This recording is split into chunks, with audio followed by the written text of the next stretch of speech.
75। जी हाँ, 75। जरा सोचिए, एक ही राज्य के अंदर 75 अलग-अलग प्रशासनिक केंद्र।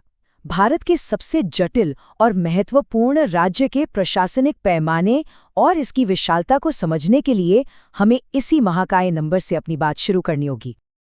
आज के इस खास विश्लेषण में हम इस पूरे डेटा को किसी एक्सक्लूसिव इंटेलिजेंस फाइल की तरह डिकोड करने वाले हैं। हमारा मकसद है इस राज्य के भूगोल, इसके गहरे इतिहास और इसके जमीनी प्रशासन को पूरी तरह से समझना। यकीन मानिए, ये सिर्फ कुछ आंकड़े नहीं है, बल्कि ये समझने की एक मास्टर क्लास है कि आखिर भारत का दिल कैसे धड़कता है। तो चलिए जल्दी से आज के अपने इस रणनीतिक रोड मैप पर नजर डाल लेते हैं। हम शुरुआत करेंगे भूगोल और राज्य की पहचान से, फिर इतिहास के पन्नों को पलटेंगे, राजनीतिक ताकत और इंफ्रास्ट्रक्चर को समझेंगे, जमीनी प्रशासन और रेवेन्यू मॉडल देखेंगे, पर्यावरण और इनोवेशन की बात करेंगे और अंत में इन सब को जोड़कर एक फाइनल पिक्चर तैयार करेंगे। तो आइए, बिना किसी देरी के सबसे पहले बात करते हैं इसके भूगोल और इस महाकाय राज्य की असल पहचान की। अब जरा इस नक्शे के विशाल फैलाव को देखिए। ये कोई आम नक्शा नहीं है, बल्कि पूरे 75 जिलों का एक बेहद जटिल और विस्तृत ग्रिड है। इसे देखकर ही अंदाजा लग जाता है कि इतने बड़े पैमाने पर किसी भी नीति या योजना को जमीन पर उतारना अपने आप में कितना बड़ा टास्क होता होगा। और अगर हम इसके बॉर्डर्स की बात करें तो ये किसी जंबो हब की तरह काम करता है। कमाल की बात देखिए, ये सीधे तौर पर 9 अलग-अलग भौगोलिक इकाइयों से जुड़ता है, 8 राज्य और एक दिल्ली केंद्र शासित प्रदेश। यानी देश के एक बहुत बड़े हिस्से का व्यापार, संस्कृति और राजनीति सीधे तौर पर इसी राज्य की सीमाओं से होकर गुजरती है। लेकिन यहाँ जो चीज सबसे ज्यादा चौंकाती है वो है राज्य के दक्षिणी छोर पर बसा सोनभद्र। इसे सोनभद्र अनोमली भी कहा जाता है और ये सच में एक भौगोलिक चमत्कार है। पूरे भारत में ये इकलौता ऐसा जिला है जिसकी सीमाएं 1 या 2 नहीं बल्कि पूरे 4 राज्यों को छूती हैं: मध्य प्रदेश, छत्तीसगढ़, बिहार और झारखंड। इसकी इसी खासियत और प्राकृतिक खूबसूरती की वजह से जवाहरलाल नेहरू ने इसे भारत का स्विट्जरलैंड तक कह दिया था। अब थोड़ा इसके सांस्कृतिक प्रतीक और मौसम विज्ञान के गजब तालमेल को भी समझ लेते हैं।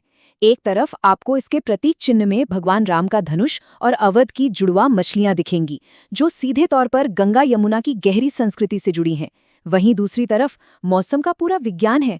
गर्मियों के मॉनसून का जो डिप्लीशन कर्व है वो पूर्व में गोरखपुर से पूरे उफान पर शुरू होता है और पश्चिम में मथुरा तक आते आते कम हो जाता है।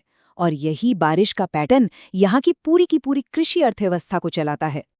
चलिए अब आगे बढ़ते हैं और देखते हैं कि इस राज्य की ऐतिहासिक जड़ें आखिर कितनी गहरी हैं।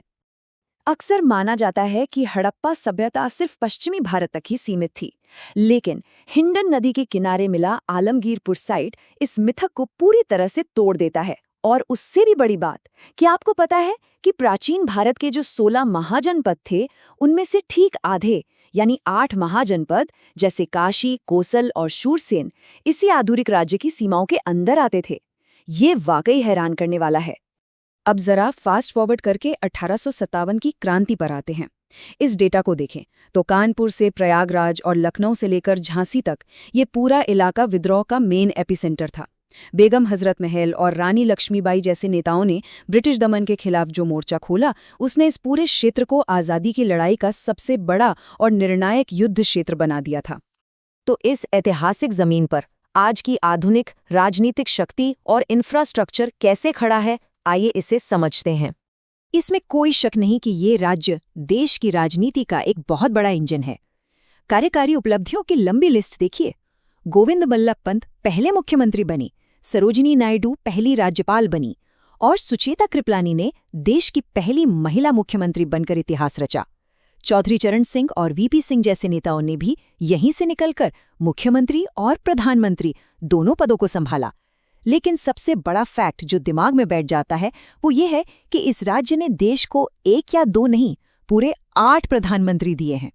अब अगर हम इकोनॉमी और विकास की बात करें तो यहाँ 2 बहुत ही दिलचस्प मॉडल्स काम कर रहे हैं। पश्चिम में हमारे पास एनसीआर यानी नेशनल कैपिटल रीजन का एक स्थापित और बेहद मजबूत आर्थिक चुंबक है, जिसमें इस राज्य के 8 जिले शामिल हैं। वहीं दूसरी तरफ एक बिल्कुल नई अप्रोच अपनाई जा रही है, एससीआर यानी स्टेट कैपिटल रीजन की। इसके तहत लखनऊ के आसपास 6 प्रस्तावित जिलों को जोड़ा जा रहा है ताकि राज्य के मध्य हिस्से में भी विकास की एक नई और तेज लहर पैदा की जा सके। अब इतने विशाल क्षेत्रों को आपस में कनेक्ट भी तो करना होगा, है ना? इसीलिए बहुत बड़े पैमाने पर इंफ्रास्ट्रक्चर बिछाया जा रहा है। इसमें 6 नोड्स में फैला एक डेडिकेटेड डिफेंस कॉरिडोर शामिल है, जिसमें कानपुर, लखनऊ और झांसी जैसे शहर हैं, ताकि स्वदेशी रक्षा निर्माण में तेजी लाई जा सके। इसके अलावा चंदौली में भारत का पहला डेडिकेटेड फ्रेट विलेज भी तैयार हो रहा है, जिसका सीधा मकसद लॉजिस्टिक्स और सप्लाई चेन को सुपर एफिशिएंट बनाना है। बड़े बड़े कॉरिडोर से अब जरा जमीन पर उतरते हैं और देखते हैं कि यहाँ का पंचायत और राजस्व प्रशासन आखिर काम कैसे करता है। देखिए, अगर हमें ग्रामीण डेमोग्राफिक्स को समझना है तो इन 3 शब्दों का अंतर एकदम क्लियर होना चाहिए। ग्राम का मतलब है एक भौतिक और भौगोलिक इलाका, यानी जमीन। ग्राम सभा उसका लोकतांत्रिक आधार है, जिसमें 18 साल से ऊपर के सभी रजिस्टर्ड वोटर्स आते हैं। और ग्राम पंचायत वो चुनी हुई एग्जीक्यूटिव कमेटी होती है जो असल में नीतियां लागू करती है और पूरे गांव का कामकाज संभालती है। और जब बात जमीन के कागजात और मालिकाना हक की आती है तो ये ब्यूरोक्रेटिक सिस्टम 3 बहुत ही लॉजिकल स्टेप्स में काम करता है। स्टेप 1 है शजरा, यानी पूरे गांव का एक स्थानिक नक्शा। स्टेप 2 है खसरा, जो कि एक तरह का बही खाता है जिसमें ये लिखा होता है कि किसके पास कितनी जमीन है और वहां कौन सी फसल उग रही है। और स्टेप 3 है खतौनी, जो आपका पर्सनल कानूनी डीड होता है। आसान भाषा में कहें तो जब आप खसरा और खतौनी को मिलाते हैं तब जाकर किसी भी जमीन का पूरा पक्का कानूनी मालिकाना हक साबित होता है।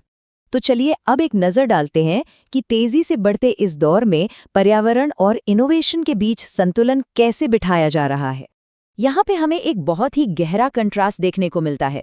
एक तरफ हम अंतरिक्ष और रक्षा के क्षेत्र में LVM-3 रॉकेट और ब्रह्मोस मिसाइल जैसी शानदार वैज्ञानिक छलांगे लगा रहे हैं, वहीं दूसरी तरफ जल प्रदूषण यानी यूट्रोफिकेशन और ग्रीनहाउस गैसों जैसे गंभीर पर्यावरणीय खतरों से भी जूझ रहे हैं। इन खतरों से निपटने के लिए NDMA के सख्त फ्रेमवर्क की उतनी ही सख्त जरूरत है। सच कहूं तो यही विकास और प्रकृति के बीच का सबसे क्रिटिकल बैलेंस है। जब हम देश भर में स्वच्छ और हरित गांवों के राष्ट्रीय बेंचमार्क देखते हैं, जैसे मेघालय का मावलिन या नागालैंड का खोनुमा, तो ये राज्य भी वैज्ञानिक और सांस्कृतिक स्तर पर पीछे नहीं हैं। रामपुर का आर्यभट्ट तारामंडल एक बेहतरीन वैज्ञानिक माइलस्टोन है। और हाँ, लखनऊ को तो पूरी दुनिया में सिटी ऑफ गैस्ट्रोनॉमी यानी बेहतरीन पाक कला के शहर का आधिकारिक दर्जा मिला हुआ है। ये इसकी अनोखी सांस्कृतिक ताकत को दिखाता है। हमने काफ़ी कुछ कवर कर लिया है, तो आइए अब इस पूरे एनालिसिस को समेटते हैं और एक फाइनल निष्कर्ष निकालते हैं। अगर हम इस पूरे डेटा आर्किटेक्चर को गौर से देखें तो एक बहुत ही दिलचस्प पैटर्न सामने आता है। पावर ऑफ 8 यानी 8 की शक्ति। ध्यान से सुनिएगा। प्राचीन काल के 8 महाजनपद यहाँ थे। आधुनिक NCR में इसके 8 जिले शामिल हैं और इस राज्य ने देश को अब तक 8 प्रधानमंत्री दिए हैं। ये कोई इत्तेफाक नहीं हो सकता। ये इस 75 जिलों वाले विशालकाय राज्य के दबदबे का एक बहुत ही शानदार और दिलचस्प पैटर्न है। और ये सब हमें इस आखिरी लेकिन सबसे ज़रूरी सवाल पर लाकर छोड़ देता है। सोचिए, जैसे जैसे ये राज्य आगे बढ़ रहा है, इसके इतने गहरे इतिहास, इतने विशाल भूगोल और इतने सटीक ग्रामीण प्रशासन का जो ये अनोखा संगम है, ये आने वाले समय में भारत के विकास की दिशा को कैसे तय करेगा? इस सवाल के साथ आज के हमारे इस विश्लेषण को हम यहीं विराम देते हैं।